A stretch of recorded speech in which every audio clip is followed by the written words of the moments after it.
Welcome all sports fans, YouTubers, Facebookers, and social media all across the nation.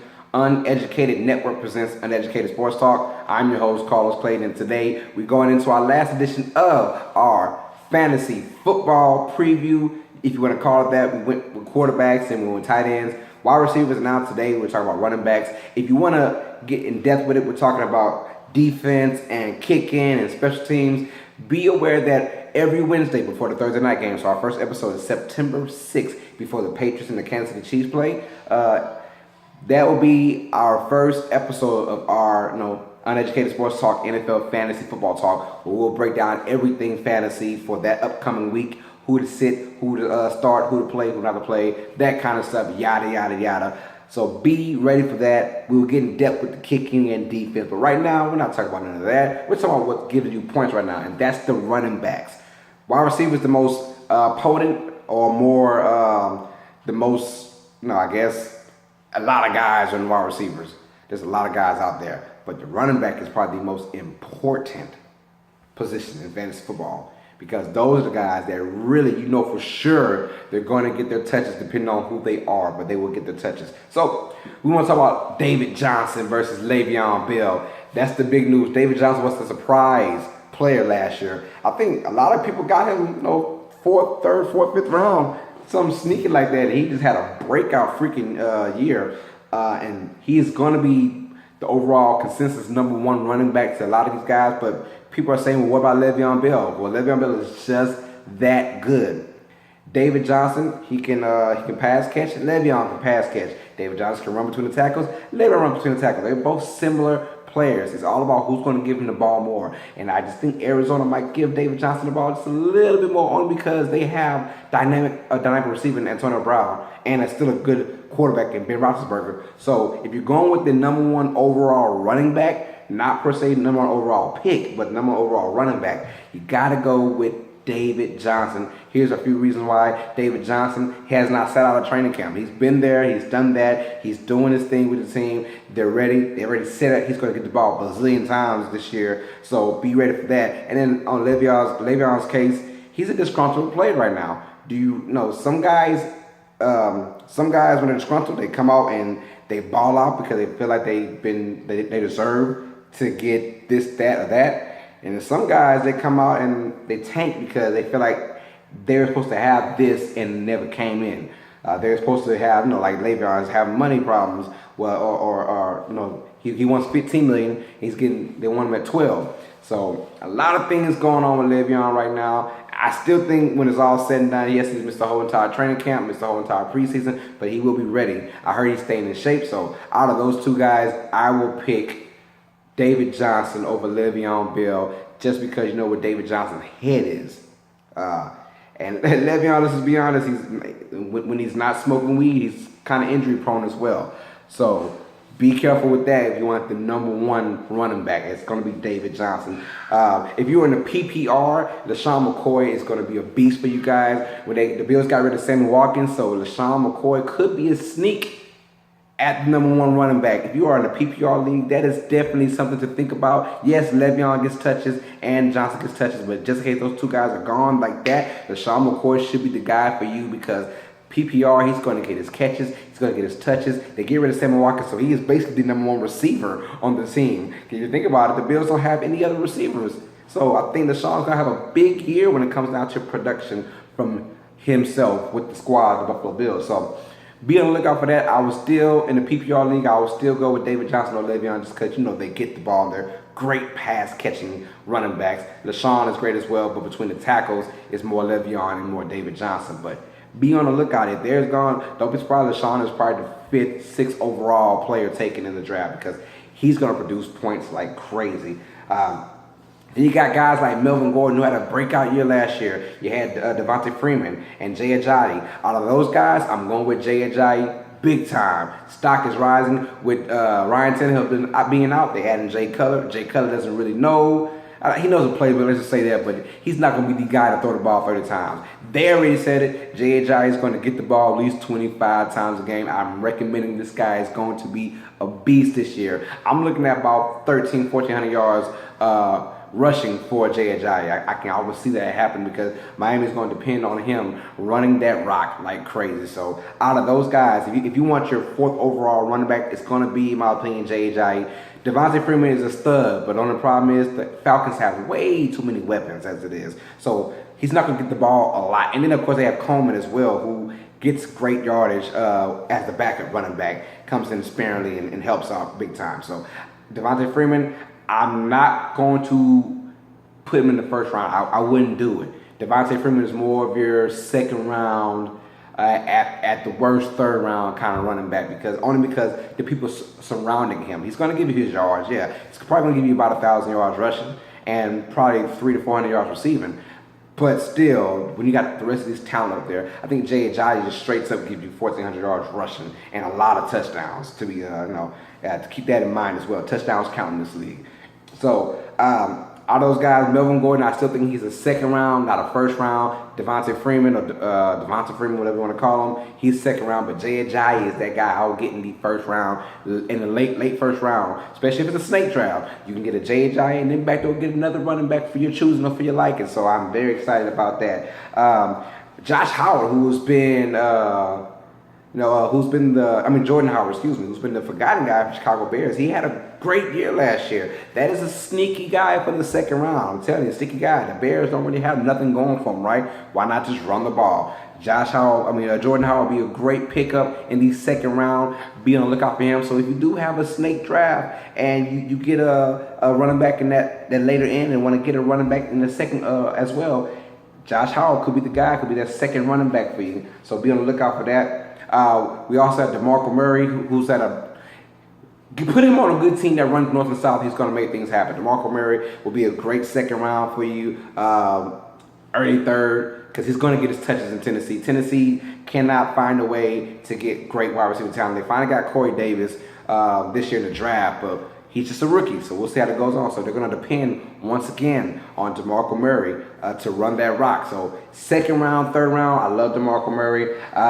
The most disappointing running back we could say of last year was Ty Gurley, and it wasn't really his fault. The man just couldn't go anywhere because the Rams just sucked like that. Their first year in LA, and he could not run that rock to save his life. He was probably the most disappointing last year after his rookie season having a breakout year. It's not like guys just figured him out. No, it's just the fact that he had no running space last year. And when you have no running space, you can't do anything with the rock. It's just simple as that. So Ty Gurley, I'm still saying I will stay away from Ty Gurley this year. If you want to go with Ty Gurley, I will go about a fourth round if you haven't found a running back yet. He'll still be hot, but a lot of guys understand St. Louis is not a good team, and they won't be a good team on offense for a long time. So they're going to be stuck in a lot of third and long situations where they can always pass, but they don't have to.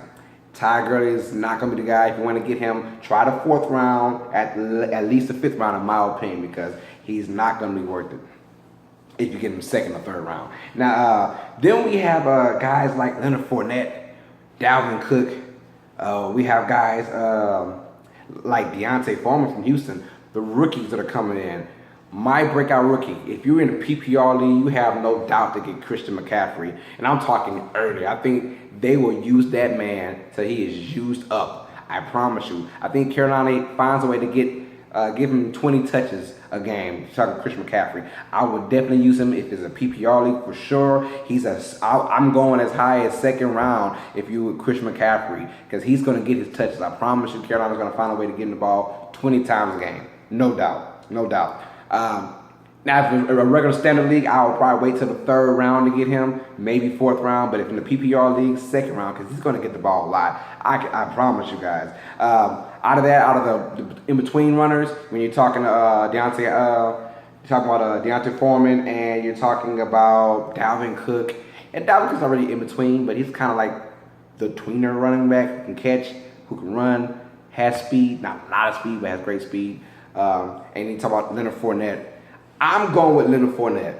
Leonard Fournette is going to get the ball. Tom Coughlin comes in. He wants to change the identity of the Jacksonville Jaguars. He said he wants to run the ball because, one, he cannot trust his quarterback in Blake Bortles, and Chad Henne is your backup quarterback. There's a reason why Chad Henne's been a backup all his life, pretty much.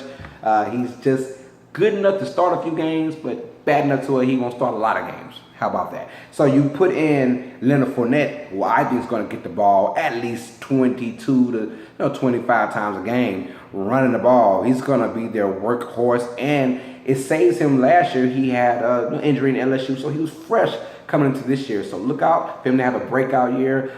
I'm going with, man, look, don't be surprised if you see Leonard Fournette third round, fourth round, because just the touches and the team that he's on. He's on his Jacksonville Jaguars team who's going to give him the ball a lot. Their philosophy is changing. They're going to focus on defense and running the ball. So Leonard Fournette, be on the lookout, third, fourth round pick. Dalvin Cook, he's more into the fifth, sixth round in my opinion if you want to get a running back. I'm not really trusting Dalvin Cook because I don't trust the Vikings offensive line to block for him. We all saw they were the worst team last year when it came down to yards per game rushing, like 2.6 or 7. It was horrible. And they upgraded a little bit, but I got to see it for myself before I go ahead and draft Dalvin Cook in a high position, talking fourth round. So I'm like 6th, 7th round Dalvin Cook is fine with me, man. My sleepers, be on the lookout for Eddie Lacy. Yes, big boy isn't so big anymore. Eddie Lacy is going to be a sleeper to me. I will get him pretty high. I'm talking fourth round pick. If you want to get a running back, because I think Eddie's going to, he might not get as many touches as you would like, but the man's going to get you touchdowns. I get a feeling he's going to get a lot of touchdowns for Seattle. I'm talking at least 8 or 9 touchdowns for the season. And of course, he'll probably get you about 60 yards rushing per game. They're not balancing. They're not like in the middle of splitting carries, not like that. I think he'll get the most of the carries over the rookie that they have. But I'm telling you, he's going to get a lot of the touchdowns. And Lacy is my sleeper. I also like R. Kelly, talking Robert Kelly for the Washington Redskins. Yes, with Kirk Cousins out there slinging the rock. R. Kelly is a surprise. To last year. He came out in a few games and did his thing. But Robert Kelly is pretty good. I think he'll give you a lot of touchdowns as well. Not so much the rushing yards, but the touchdowns come in handy. So he will be a great flex. I think R. Kelly will be a great flex. And then Darren McFadden. You cannot, any running back that's behind the Dallas Cowboys offensive line is going to be a beast. Darren McFadden, I will go as high right now, 3rd round. Like, if you want to get him in the 3rd round, he's going to get his touches. Dak Prescott is looking very good so far, but still, their backbone is a running game. Darren McFadden almost had 1,000 yards with the Cowboys 2 years ago, and he only played like 8 games, so that's what it felt like. So you give him the ball behind that offensive line, and they'll make anybody look good. Darren McFadden, I'm talking 3rd, 4th round. He's a sleeper. He's going to get you yards, maybe not touchdowns, but for sure he will get you yards that you need. And then if you want to talk about PPR leagues, Alvin Kamara, you want to flex, he's going to be the running back for the New Orleans Saints.